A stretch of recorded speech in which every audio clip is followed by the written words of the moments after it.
Chapter 8. Every Man for Himself. "Annie!" cried Jack. "Let me out!" he heard Annie shout, but the lifeboat kept going down. "Wait for me!" came a loud voice. "Wait for me!" A woman in a fur coat appeared at the railing. She nearly threw herself over the side of the ship. "Stop!" the uniformed man called. "Bring the boat back up for Lady Blackwell." Slowly, the lifeboat was brought back up. Jack pushed his way forward. The lifeboat came even with the ship, and Jack reached out and grabbed Annie. She grabbed onto his hands, and he pulled her back onto the sinking ship. "Room for one more," Annie shouted to Lady Blackwell. Then she and Jack took off before anyone could catch them. They ran up the slanting deck. Annie stopped and peered over the railing. Jack looked too. They saw Lucy and William's little lifeboat creaking down towards the Atlantic Ocean. It reached the glassy black water. Then it floated off into the darkness. Annie waved. "Bye, William. Bye, Lucy," she shouted. "Thank you for your gift." She held up the watch that hung from her neck. Then she and Jack looked at it. The time was 2:05.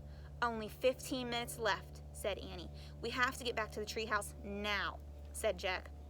"Let's climb the stairs to the smokestacks." Suddenly, the front of the ship dipped down into the sea. Deck chairs started to slide past Jack and Annie. The band played a slow, calm song. It sounded like a church hymn.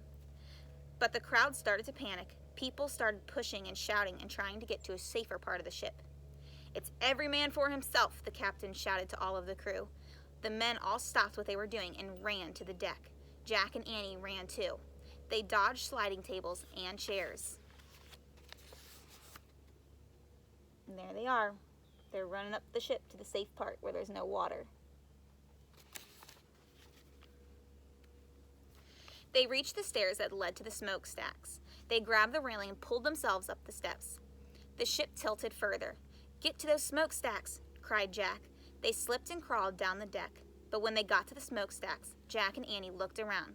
Their magic treehouse was gone. Chapter 9. Time Stops.